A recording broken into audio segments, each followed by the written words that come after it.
SBF, you know, just days ago when we were still at $2 trillion, $1 trillion, a competitor is trying to go after us with false rumors. FTX is fine. Assets are fine. Then he followed up with that. FTX has enough to cover all client holdings. Okay, that's important right there. We don't invest client assets, even in treasuries. I think he deleted these tweets because he's about to get sued.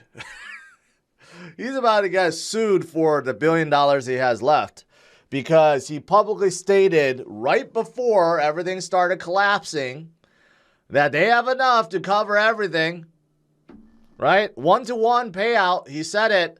We have enough 1-to-1. No one has to worry about it. Withdrawals are just slowed down, but you know, it's going to come. Not only that,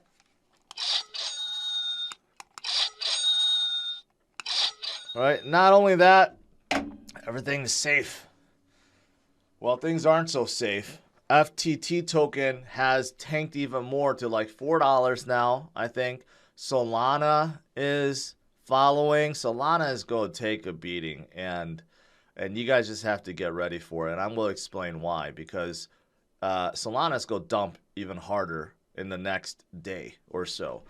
But yeah, that's the latest. So I'm assuming that FTX is not fine at this point. And assets are not fine. And client holdings are not fine.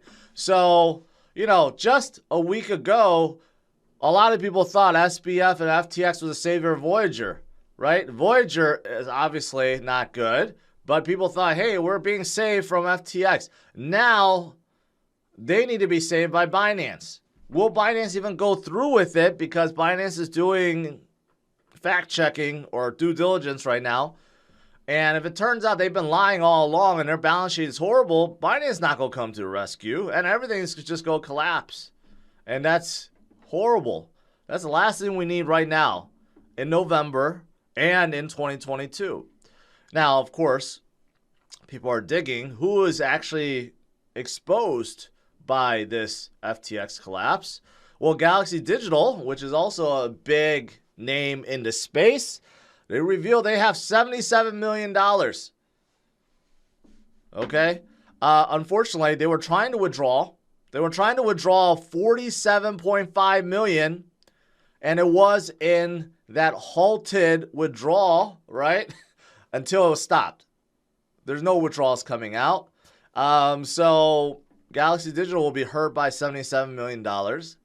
I like to think that they have way more in the bank, so this really means nothing to them because they hold billions of, or hundreds of millions of Bitcoin. So hopefully this is not going to affect them much. But it's not just them. Crypto.com, just like Brian Armstrong from Coinbase yesterday, Crypto.com tweeted out how you don't have to worry about them. They're doing just fine. But they do have $10 million of their own capital deposited there for customers' trade execution. I didn't know that. So some of the trades that happens on Crypto.com was actually just being passed on to FTX, right? But don't worry, our global revenue surpassed $1 billion. That's revenue. That's not profit, okay? And what about that $10 million? Are they going to be able to cover that? So, I mean, it's... even though this is supposed to be reassuring, I don't know, there's some questions that I have. And also he says, we maintain 1-to-1 reserves, so don't worry about it. But that's what Sam Bankman-Fried said also, right before he deleted his tweet. So anyways, I'm not trying to scare you guys with Crypto.com or Coinbase or anyone else, or even Binance for that matter. Just be careful with your own crypto. Learn how to safeguard your own crypto. Learn how to store it and control the private key so you don't have to worry about anything, okay? Other than the price maybe going down and volatility, but at least you don't have to worry about not being able to withdraw. So, be careful. Now, I mentioned about, and not yet. And one other thing, this is looking at, you know, all the projects that invested in FTX over the years. This is very early on. Very early on. So you could see Binance being one of the very first investors. But if you could scroll in there, you see October in 2021, you see like BlackRock involved, Sequoia Capital. I mean, these are big companies, right? Tiger Global, SoftBank a couple of times. But one thing to know right here, July 21st, you see it very little. It says Circle, who is the creator of USDC. They invested in them. Although Circle came out recently and said, no, we don't have any exposure to them. I don't know if that's 100% true, but they are an early investor. Even Van Eyck is an early investor. So you could see FTX is very, very, very invested by a ton of VCs. That's why a lot of people stayed away from Solana due to that fact that they were very invested by a ton of these big institutions, right? But the big one that most people had a problem with is BlackRock. BlackRock took a huge stake in FTX early on. But anyways, I don't think BlackRock has to worry about FTX's collapse. I don't think a lot of these companies really care. I don't think Binance cares, obviously, because they're buying them or trying to buy them. But, I think this is just the tip of the iceberg. I think there's others. These are companies that invested in FTX. What about the companies FTX invested in? What about FTT token being used in DeFi and used in liquidity pools, right? Those are all going to be rocked. And I have not checked like how many liquidity pools in like Serum and others that just started embracing FTT. Like those would be absolutely rocked right now, and I don't even know how encompassing that is, but I think we'll find out as the days continue. All right, now I did mention about Solana. RedX, that's true. Matic is holding very well. I told you guys that. But as for Solana getting rocked, it's going to get more rocked, and here's why. Because if you stake Solana, you can't withdraw until the next epoch.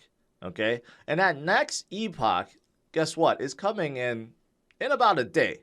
Okay, I think it's a little bit less than a day. So you have $330 million worth of SOL right now that's waiting to be unlocked in this next epoch. And why do you think it's such a large amount right now? Because everyone is panicking about Solana and everyone's trying to sell it. But unfortunately, when you stake in the network, you got to realize that not everything allows instantaneous unlock. Sometimes you have to wait for the next epoch. It could be up to 21 days. Sometimes it could be up to 30 days. Luna, people didn't know that. To unlock Luna took 30 days. So while it was collapsing, there was nothing you could do about selling it. So it could be up to 30 days for unlock. For Sol, it's like 3 days because that's when each epoch happens. But yeah, there's 330 million waiting to hit the market in less than 24 hours. And you got to figure most people that are locking are not looking to hold it. Okay, if they were, they would keep it in staking mode. They're unlocking it because they're trying to panic sell. And Solana is down 34% right now. 34% in a single day. A single day, okay? That is absolutely horrible. Horrible, horrible, horrible. And it's down like 50% in the last 2 days or whatever it is. Yeah, 40-something percent. So Solana's going to get worse. I'm just going to warn you guys that when this unlocks, it's going to be a bloodbath, okay? So be ready for that. Can Solana survive this? It's important to note that Solana is not a FTX chain. Even though they're very well invested by FTX, it's not a FTX chain. So they are their own entity and they are caught in the crossfires right now. And FTX still holds about $1 billion worth of Solana. And some of that may be unlocked too, right? So in the meantime, I think Solana's going to get absolutely wrecked. It has been wrecked. It's going to get wrecked more. But can they survive this? I like to think so. But because of the bad press, they have been tarnished, I believe, forever now. And I don't know if they could establish that trust again. I'm just going to be honest there. Okay. But unfortunately, it's just a project that Sam Bankman-Fried loved and invested in them, saved them, really propped them up in 2021, even in 2022. But without that safety blanket now, and with all the bad press, you know, it's all falling upon Solana right now, and it's just unfortunate. All right, now what else is there? Cardano founder Charles Hoskinson says FTX meltdown may be one of the last crises in crypto. I like to think so, and I'm hoping so too. Again, Charles Hoskinson, age 34, thinks that it may be bottom, one of the last ones that we deal with, okay? Hopefully, and he's referring to the likes of Terra, CryptoCapital, Celsius, Voyager, everyone, right? At least in this cycle, I truly do hope this is the last cycle of this nature. And to go on, it's just an example of excess that I repeatedly warned people about in 2021 and all throughout this year. In part, prior points of my point, like 2017 with ICO Mania, you don't get something for nothing in extremely high yield. It tends to evaporate very quickly.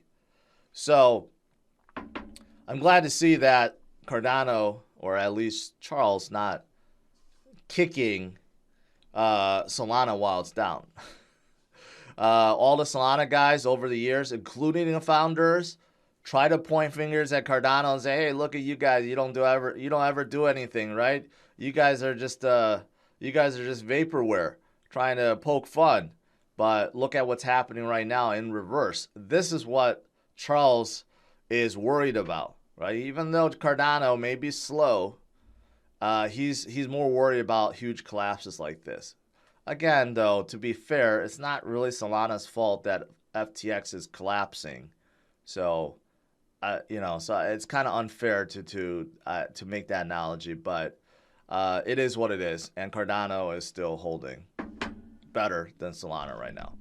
All right, so that's everything about FTX and how we got here. As for entire market, just it's a bloodbath right now. We're down to 17,000. Tons of liquidations, right? But the good thing is not as much as I expected. So if you look at liquidations, obviously yesterday when things were going down, there were a lot of long liquidations, long squeeze over here. But since then, from last night to now, you can see, yeah, there's more liquidations, but not nearly as much as yesterday, right? But it goes both ways. There's red liquidations too, which means that shorts also got liquidated. So overall, everyone got liquidated. And the only people that made money from these liquidations are the exchanges. So again, I like to remind you guys that exchanges win when you get liquidated, okay? If you win or lose or draw, they win because they collect the fees from the liquidation. So be careful unless you are absolutely sure 100% you know what you're doing with leverage. You should not touch it, okay? I've warned you guys time and time again, unless you are absolutely certain you know what you're doing, or you just want to gamble, okay? Maybe you don't want to play the lottery. You want to just swing trade or day trade, right? Because you think it's fun, okay, but just be prepared. It could swing both ways really, really fast. But outside of that, 90% of professional investors believe market sell-off is good for crypto's future. I want to see what's defined as professional investor. I don't even know what that means.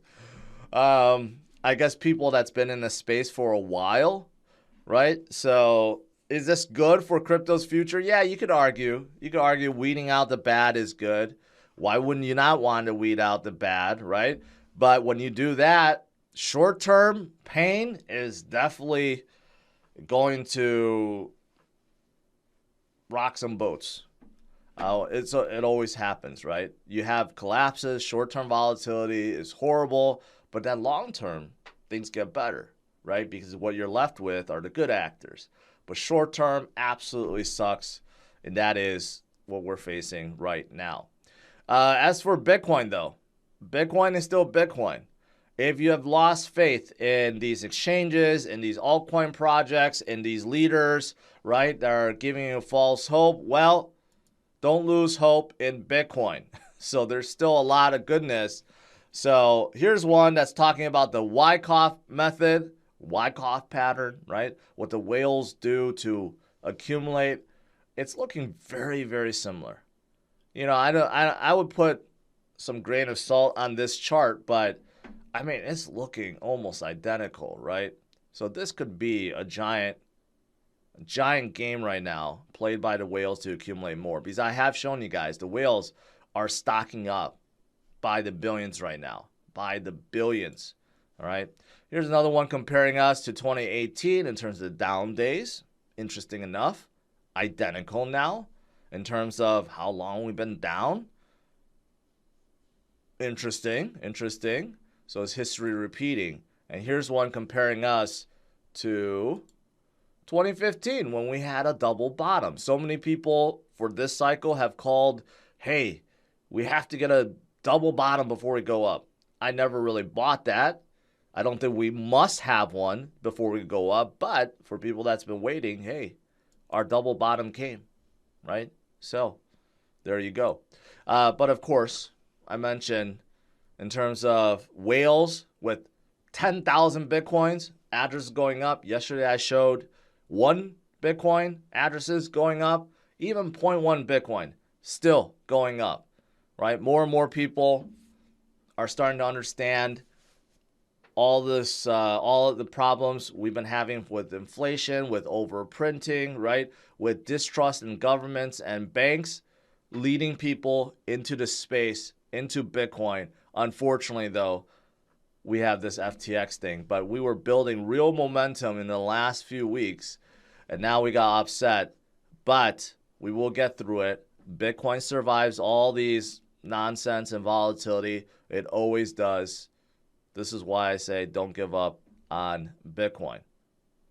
All right. And then lastly, Binance tops their SAFU Fund at $1 billion. So this is their own private fund. Remember just yesterday I talked about how insurances, like Coinbase insurance, doesn't cover all their assets. No one's insurance covers all their assets. They have insurance, but they don't have no insurance policy gives you like billions for coverage of all the assets that exchange holds.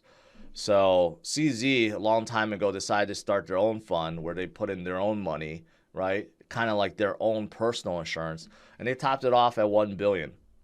So in case there's a hack or something like that, major price volatility, a bank run or something like that, but even though a bank run, if it happened to Binance, $1 billion is not going to be enough. It's mostly for like vulnerabilities like hacks and stuff. Binance has been hacked before, and they would always say we could pay out, no problem, right? It's really for that. But they decided to top it off in light of everything that's been happening, right? New tweet from CZ. This was posted 18 minutes ago. In the spirit of transparency, might as well share the actual note sent to all Binance team globally a few hours ago. Okay, I want to reiterate. We did not master plan this or anything related to it. It was less than 24 hours ago. SBF called me, and before that, I had very little knowledge of the internal state of things at FTX. I could do some mental calculations of revenue to guess theirs, but it would never be very accurate. I was surprised when he wanted to talk. Interesting. I was surprised. My first reaction was he wants to do an OTC deal, but here we are. As due diligence for the deals ongoing, I want to remind you guys, do not trade FTT tokens. If you have a bag, you have a bag. Do not buy. CZ is demanding that Binance employees do not sell their FTT tokens.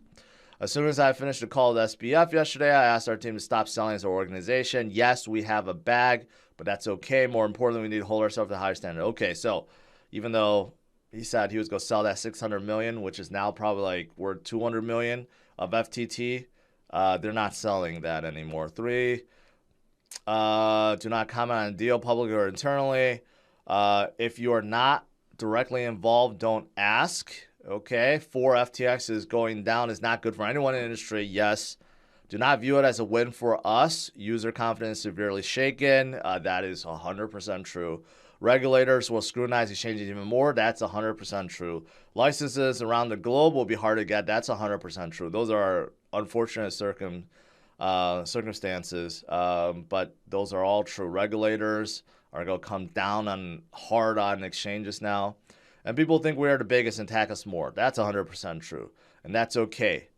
And people now think we are the biggest. They are the biggest. But I think CZ enjoyed the fact that FTX was their name was so out there, so people were more focusing on FTX than Binance. But Binance is bigger by like 20-fold.